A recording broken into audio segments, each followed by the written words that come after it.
අපේ රටේ බුදුරජාණන් වහන්සේ ස්පර්ශ කරපු තැන් වැඩ සිටි තැන් සියලුම ස්ථාන රැඳී පවතින්නේ ඒ පිළිබඳව වටිනාකමක් දන්නේ නැති අයට. ඔව්.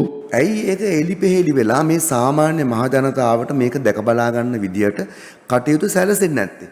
දැන් මේකයි මහත්තයා. දැන් මේකේ වැදගත්කම තියෙන්නේ දැන් ඔය කියන තැන් ඔක්කොම විවෘත වුණොත් කවුද යන්නේ? සංචාරකයෝ තමයි මුලින්ම යන්නේ. සංචාරකයෝ. දේශීය හෝ විදේශීය සංචාරකයෝ කියන්නේ මොකෝ? සංචාරකයෝ කියන්නේ රාගය, ද්වේෂය, මෝහය සඳහා චාරණය කරන මිනිහ. ඒ නිසා මේ තැන් විවෘත වීම අර තැන් විනාශ වෙන්න දැන් බැරි වෙලාවත් අපි කල්පනා කරමු HCP බෙල් මහත්තයා සුද්දන්ගේ කාලේ ඔය තැන් 4 දැනගත්තා නම් ඔය තැන්වල තියෙන ඔක්කොම ඒවා අද ලන්ඩන් කෞතුකාගාර නැද්ද? දැන් ඒ HCP බෙල් මහත්තයා සහ ඔය කොඩ්රින්ටන් කනින්හැම්ලා වගේ මිනිස්සු එදා ඉන්දියාවේ ලංකාවේ ඊජිප්තුවේ තිබුණු දැන් ඊජිප්තුවේ තිබුණ ගල් කුළුණු ඔක්කොම එංගලන්තේ ලන්ඩන්. ඇයි ඔය ගෙනිච්ච? ඒ මිනිසුන්ගේ අධිරාජ්‍ය. දැන් අපේ රටේ තිබුණු උතුම් මේ සිංහල භාෂාවෙන් ලියලා තිබිච්ච පොත් එංගලන්තේ දැනට කෞතුකාගාරවල සහ යම් යම් විද්වතුන් ගාව පොත් කීයක් විතර තියෙනවා කියලාද ඔය මහත්තයා හිතන්නේ? පොත් කීයක් විතර අනුමානයෙන්වත් කියන්න පොත් කීයක් විතර තියෙනවා? දහස් ගාණක්වත් ඇති.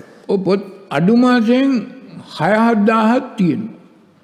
සිංහල අකුරෙන් ලියපු පුස්කොළ පොත්.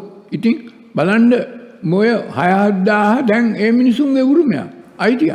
බ්‍රසීලයේ කෞතුකාගාරයකක් තියෙනවා. තියෙනවා. මොකද හේතුව අර හියුනෙවිල් කියන මහත්තයා මේවා ගෙනිච්චේ ප්‍රංශයට නැවක පටවල. ඔය ප්‍රංශේ හිටිය මිනිස්සු බ්‍රසීලයටත් ගෙනිහින් තියෙනවා. ඔය වගේ තව නොයෙක් රටවල් වලට ගෙනිහින් තියෙනවා. යුරෝපෙත් තියෙනවා. හැබැයි වැඩියම තියෙන්නේ එංගලන්තේ.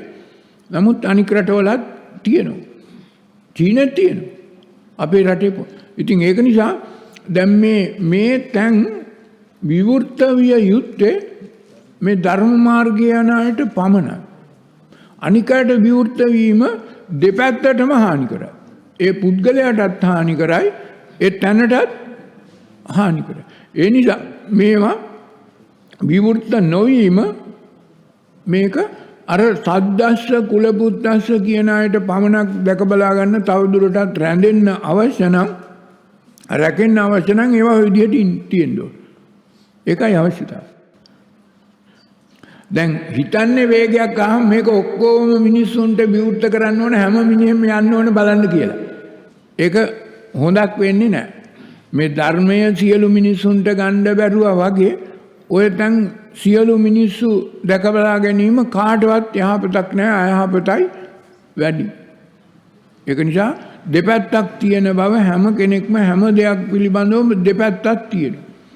විශේෂයෙන්ම අද සම්මත වශයෙන් සම්ප්‍රදායික වශයෙන් යම් නිලතල බලතල දරන ආගමික අයට ලොකු විනාශයක් වෙනවා විවෘත වුණා. ඒකත් අපි බලන්න ඕනේ. ඉතින් ඒක නිසා අපිට ඔය දෙබර කූඩු වලට ගල් ගහන්න, බඹර කූඩු වලට ගල් ගහන්න ඕනේ නැහැ. ඒ අයත් ඔහෙ හිටපුවා.